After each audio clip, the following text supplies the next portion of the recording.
Good morning. This is Mickey Cope, and you're listening to The Wandering Road, or watching it. And I've got Rick Millard back from the Saco Jetty project with problems, Good morning. as if everything else does. Yes, good morning to you too. He just came back from school and Italy. So, I guess I'm not going to talk about the dredge. I'm going to get rid of that one, right? I want to talk about that plover management plan we were talking about the other day. What are they doing with that? Are the plover at Camp Ellis, or are they at the ecology school over there in the new grass? As part of the contract that the Corps of Engineers is going to set up with the city, they have to establish a management plan for wildlife, and it encompasses various different species.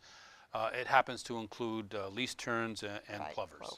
plovers. Right now, my understanding, which is limited, is that plovers have been nesting down near Goosefair Brook, Oh, adjacent to Rachel Carson. right. I don't believe there are any in Camp Ellis. They typically nest in sandy areas with seagrass and actually make their nests in the grass and such. Down towards Scarborough. I don't believe we have enough beach in Camp Ellis to support plovers at this point. What about later? If this It's goes a through? possibility. I don't know. But part of the partnership agreement that the city of Saco needs to have with the Corps of Engineers to do this project is going to require addressing endangered species, and one of those is the piping plover. Is there any other besides the plover and the tern? Lesser Plovers, tern? least terns, and I'm not sure what else. It's dictated by the U.S. Fish and Wildlife.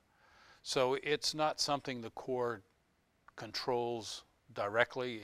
It's an environmental concern that comes along with the projects, and it needs to be addressed. And one of the requirements is you have to have a management plan, because theoretically they will build beach and there will be habitat for the least terns and for the plovers. So that needs to be some plan in place so that they can propagate and expand the population. So right this now is there really a aren't many. complex project that this is. Oh yeah, there's really because a lot we of got the aspects. sea rise. Yep. Sea rise is not part of the project. Yeah, that was interesting that you said that wasn't. I still haven't figured out why it isn't. We don't have a federal policy against sea rise at this point, I don't believe. And not only that, as we discussed before, the quantification aspects, I mean, they cannot give you firm numbers as to over the life of the project it's going to rise this much. They typically look at like 50 years. They can't say it's going to be 7 feet or 10 feet or 50 feet or whatever it's going to be. They can give you a range based upon scientific opinions and various assumptions, but they can't give you a number that would be a hard, fast number that engineers could use to design something. And that winds up being part of where we are with the environmental issues of sea level rise. So when Slog has already, well, who's working there? I'm trying to think here. Scarborough has already implemented stuff from Slog with Peter Solvinsky and Yep. TJ. Okay. I don't know And what they've done. they're or not working done. on the cities are starting to implement that with the sea rise. I find it fascinating that this isn't. They can't do it. I mean, quantitatively, take something. It was specifically, well, I don't want to say specifically, but it was not included in the criteria for the project at the very beginning. And as a matter of fact, they basically excluded it. So it hasn't been an issue that they've been trying to address. They're looking at the erosion problem that happens in Camp Ellis, specifically over that 2,500 foot area that's basically defined by the stone on the beach. That They needed to it quantify amazes it. me. They needed to quantify this and limit this in some fashion. When you start taking a look at what's going to happen with sea level rise up and down the coast, you're talking about, and if the federal government does anything to combat that, and they're doing things now, they're changing flood maps and they're doing a bunch of things like that. Yeah, that's my next question. It's going to have some pretty dramatic effects as far as the coast is concerned, up and down the coast, Oh, yeah. all three coasts. So, but it's a work in process at this point. So it isn't anything that's hard and fast. So we wait until it happens instead of preparing for it. Governments are reactionary. They're not proactive Oh, generally. yeah, you did use that word, didn't you? Reactionary. They react to problems and issues. Yeah. And they bring solutions to problems and issues. But they don't go looking for problems. They have enough already. Okay. And back to the flood thing. You just got the information on the floodplain has been changed. No, there's a proposal to change them. It's proposed. I thought it was already in effect. I don't believe it is. I'm not sure. I'm not involved in that, and they haven't. You're involved in it when you live there. Yes, from that perspective, I have seen that they have flood maps, and the proposed flood maps are on the SACO website, Yeah. so you can pull it up. I'm not exactly sure how you navigate to it, but you can get there and see what properties are effective, and they have different zones that are affected because of different levels of sea level rise. There again, we go back to sea level rise. Yeah, there's an effect as far so as that's they're concerned. They're work- looking at predictions, and based upon the predictions, they have a range of zones, and eventually it turns into flood insurance and the cost. Okay. And you sit 3 rows back, right? 3 streets back from the ocean? No, we're like 3 houses back from the ocean. Well, isn't 3 houses? 1, 2, 3. Yeah, like 200, 250 feet. Well, that ain't much. No. But you're on a rise. Your house is on a rise. Yes, we are. We're You're way up there at 12 feet. 12 feet ain't much. No, it's not. But sea level So rise. you had said before that you don't pay flood insurance now. No. No. Okay. So when the new flood maps come out or whatever, Well, that also depends. is Usually. that going to include you? Yeah, we eventually get into the flood zone. Yes. So things are changing fairly. In most areas, they could change fairly significantly. And yet it's not used for any of the. Okay. It's being developed. It's not accepted yet, but it's in the review stage. The cities have the proposed maps, but they're not finalized. They're not agreed upon yet. But they're using the sea level rise. These Right? maps that Okay. were developed are based So if they're on sea using the level. sea level rise, why aren't they using the sea level rise for the jetty part? Not part of the project. So one part of the government can do it over here, but this part of the government can't? I'm not understanding that. Done all the time. It's progression. They're dealing with a problem. The Corps of Engineers is dealing with a problem. With They're just a dealing with the erosion problem. And never erosion mind is, the sea and rise. erosion is not sea level rise. Erosion is erosion. Okay. Unreal. Okay. Okay, you said all of us, the Corps of Engineers is sitting on this. Why are they sitting on this project?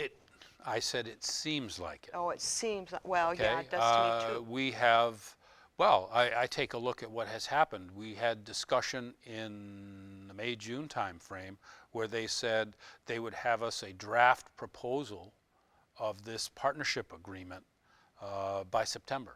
Yeah, it's not there. September's come and gone. We still haven't seen this proposal. And I haven't heard of any dates of when it's proposed to be delivered as yet either. So that to me seems like it's getting dragged out where not very high on the priority list. Right. So it's just gonna, it'll be Well, I another, mean, it'll go down another 5 or 10 years. well, we have seen some things as far as delays and such that have caused us to lose a year, more than once. I mean, you're dealing with Camp Ellis Beach in southern Maine. What are they gonna do? You're not dealing Wait with- until row number 1 goes under? Into the sea? Okay, never mind. Governments are reactionary. I hear you. You're gonna keep going with that. When there's Okay. a crisis, Yeah. we'll Okay. address it. All right. But it also makes a difference where your crisis is. If we were in New Jersey, this would have been fixed. Yeah. Yeah. For sure. Okay. You said something about Camp Ellis Project 111. 111. That is the classification of the project that is going on in Camp Ellis. It's done under the Section 111 of the law. And that specifically... Where can we find that section? Can we go online for that and see that section? Yeah, yes, you can. There are, I would imagine you could get it through the Corps of Engineers. It's 1-11, Section 111, and it describes the project in particular terms. So the Corps of Engineers has different ways they define their projects. This happens to be a 111 project that is, we're actually grandfathered because they've been working on it for so long. The laws have actually changed, and there are no, I can't say that. There aren't large 111 projects these days. This project at the $27 million level is by far the largest 111 project they've ever had to deal with. And there have been a number of firsts. Yeah, because that one in Wells is, what did we just read? 3.6. 3.6, but that's 3.6. 3.06, something like that. But I'm not sure what the classification is there. I'm not familiar with the project. Different And classes. dredging is different than erosion. I mean, dredging happens on an ongoing basis on the rivers as they maintain certain depth. Okay, let's stop a minute. This one that's going down on Wells, it's got 2 jetties out there, right? From what I'm understanding. This is a dredge job. It doesn't have anything to do with the How come there's no, I guess it would be the current. It would have to be the current coming in up here. Isn't the current coming up on the south part of the Saco, here in the Biddeford side of the jetty? Isn't there a current that runs up that way? The tide No, not, runs up and down the river. I think I'm not there's a current out there. Well, there are currents in the bay. And the Gulf Stream comes in closer in the summertime to Maine, real close. Okay.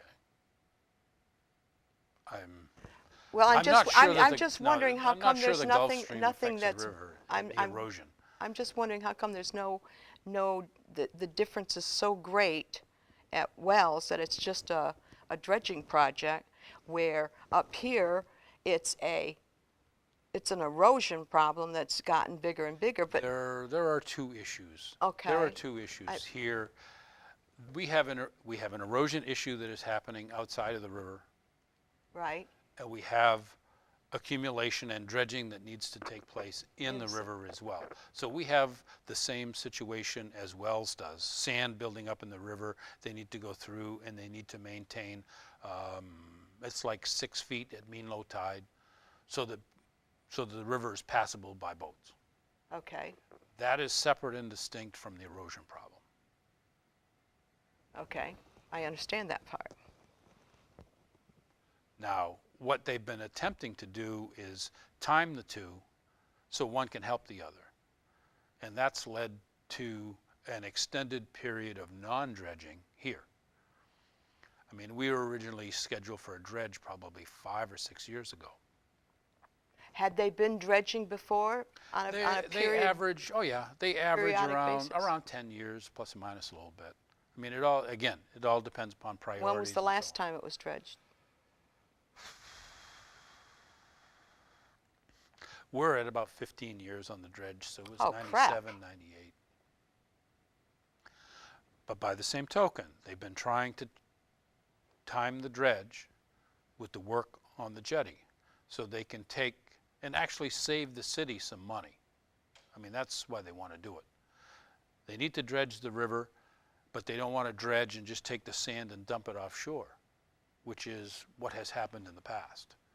They would rather take the sand and put it on the beach and use that to help build the beach, and they would supplement it with an upland source. Okay. So when you consider the amount of sand that they're talking about, they're not going to be able to get what they need out of the river. No, they're going to have to get it out. Because they're talking better than 350,000 cubic yards.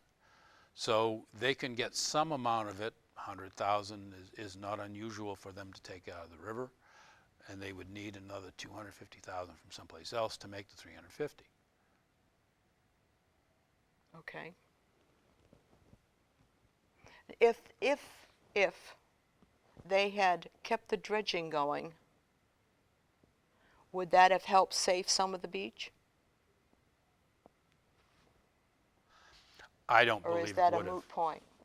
I don't believe it would have. They could have taken 100,000 yards of speculation. They could have taken 100,000 out of the river and put it on the beach. Right. It would have been gone in a short period of time. Okay. You and I were talking last time, I don't know if we talked on air about it, but we were talking about you had met this young man over at school at UNE where you're studying marine Yes. biology. Yes. Okay. That young man that wants to do the algae. Yes. Okay, so if the sand is put back out there and he sets up on that top there, would that help keep the sand out? First off, the algae, soft algae structure they're talking about building, that would be adjacent, or it would actually be Yeah, I at know the this is- end. It would be at the end of what they propose to build. Okay, So until the other part gets built, he can't do nothing. it isn't going to happen. But they're in the process of working with the Corps to see if that's something that the Corps would like to see them do, and they're pursuing funding to make it happen. So the funding for that is separate from the project. Right, So there are a lot of ifs. I mean, this is basically a research project. So Yeah. to put it into context. well, it's his graduate work. It is his graduate Big work, time. and it was a very good proposal. It's very interesting. Because it helps soften the waves. Yes, and it really addresses some of the concerns that were expressed by Maine Geological in what is happening north of the project. So beyond the 750 foot of spur that they wanted to build, That's 15, how would they, isn't that 1,500 feet from the level, from shore okay. and okay, parallel to shore. Okay, Yeah, so they would take and put this algae beyond that and I'm not even sure what the distances are or the measurements are going to be. would or so that be on. past the 750 feet? Yes, Okay, and it would run south to north, same as at least to my understanding at this point, it would run There's the south to jetty. north, north of the jetty. There are some other issues where the water has to be deep enough and a few other things, so it may not be, right at the end of the jetty, but someplace in out there. in that, yeah. I'm sorry, end of the spur. Okay, But it will be located in a suitable location, because they would need to have like 30 or 40 feet of water. They want to have like 10 or 15 feet of water more at low tide than so that traffic is not inhibited and so on. Doesn't get mixed up in propellers and those types of things.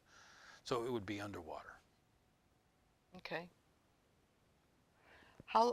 If this whole project finally gets through here with the Corps, I want to go back to 111, but if this gets solidified and everybody agrees on this thing, how long is it going to take for it to happen? Well, as we said, it takes they figure the partnership agreement, the negotiations and everything to finalize it are probably going to take about a year.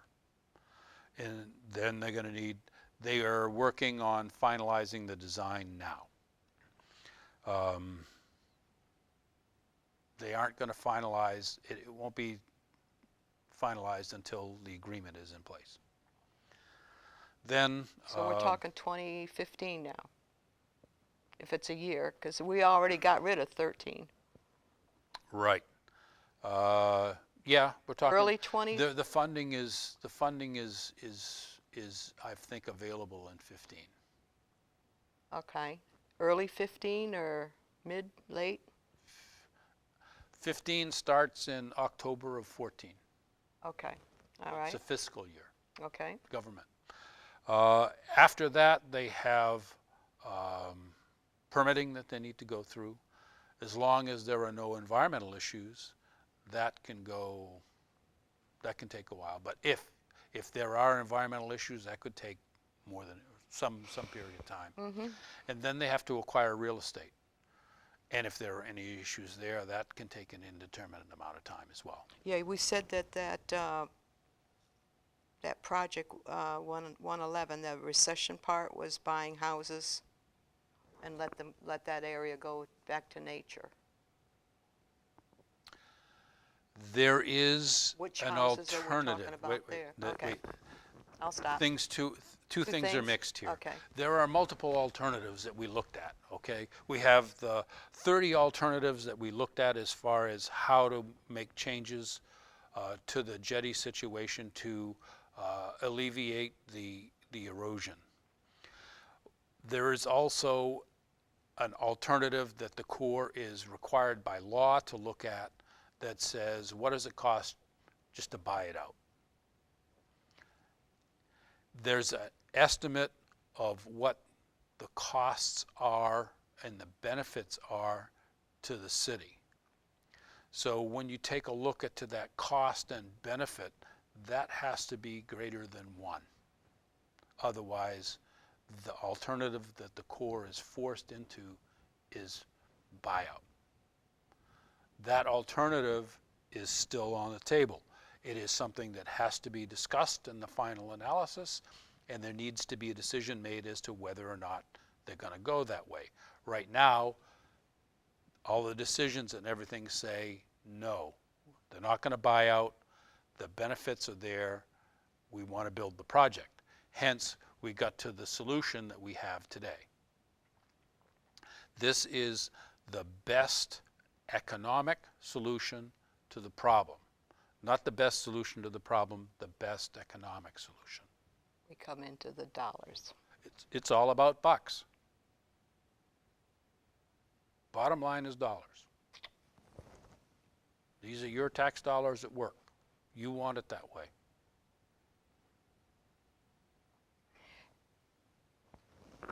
What would be, if there was no money involved, what would be the best for the project? The best solution, based upon the science, was I believe it was a 500-foot spur and 3 300-foot segments extending south to north to south. Excuse me, south to north, beg your pardon. However, there are significant problems in supporting those structures because the bottom that's available for those locations is, there are some questions because under 10 or 15 feet or 16 feet, I think it is, of sand, there is an aqueous mud.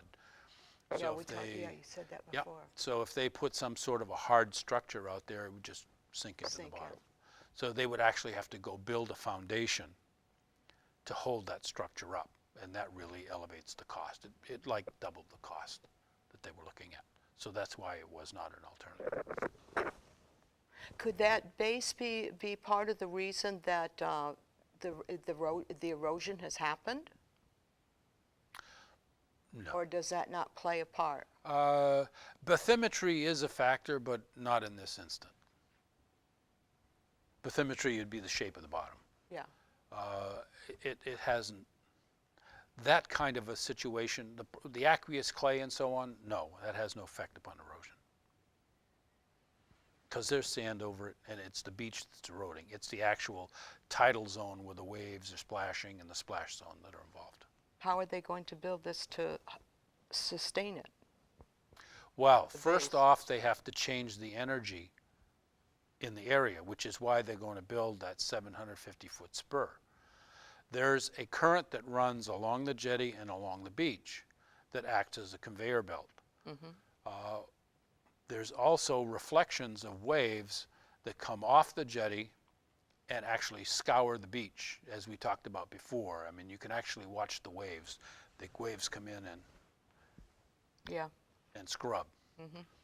So the combination of that scrubbing, the additional action of the winter storms in particular, the nor'easters, and the conveyor offshore are just very efficient. I mean, the scrubbing moves the sand, all of the wave action gets it elevated and into the water, and then the conveyor simply moves it. It becomes a very efficient movement process. It becomes almost like a slurry, and they just move the sand south to north. So, and it creates problems all along the beach. I mean, this year they had to go do some work on the mouth of Goose Fair Brook because they were afraid it was going to be closed because of the sand. Yeah, the same, yeah, I remember that part. And Slog Old Orchard talked- Beach, Slog talked about yeah, that too. and Old Orchard Beach and Pine Point in particular have been plagued with accretion, Right. the building of the beach. Pine Point in particular, they had a dredge like 5 years ago, and they're ready for another one. And they're actually scraping bottom as the boat's coming out at some points in the tide. So they have some real issues. Not only that, they're very concerned about the sand going in and actually disturbing the marsh in Scarborough, which is, that would be a very, very dramatic effect. Right. Because the marshlands are very, very important to the overall marine ecology. Right, yeah, yeah, I remember that from Slog. Are they going to dredge up there again? They were, yeah, I thought they were this year, next year. Okay, so let's go back to the time frame. We're up to 2015 now. How long As after soon 2015? as they get those other things done, once they put the project out to bid, it only takes a couple months, and then it's just lead time. The stonework would come first, and they can do that most of the year. They wouldn't do it during the winter simply because of the hazards involved. Right. But once they line up the sources, which seemingly in finalizing the design, they would finalize the sources, finalize the costs. So we're talking maybe 2016, 2017? I haven't talked to the Corps since the June timeframe. At that time, that was the projected schedule, was 15. 15? So, Okay, so that's but only, all of these events Have got that to get happen delayed, first. yeah, we've got to get through all of them, every single one of them, and they're serial type events. They're not parallel.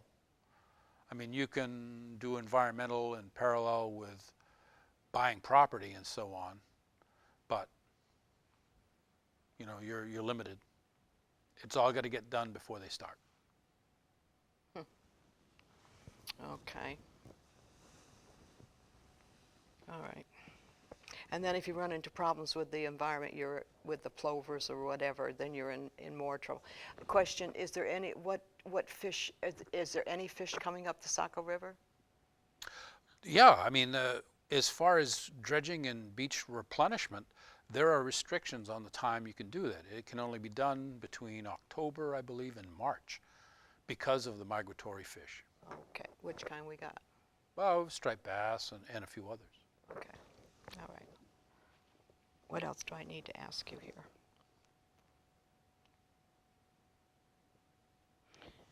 You said, going back to sitting on it, this could still drag out though, because of the sitting, right? The core. It is. Not it could. Could it have been done now? It's possible. Is this wound up in politics somehow?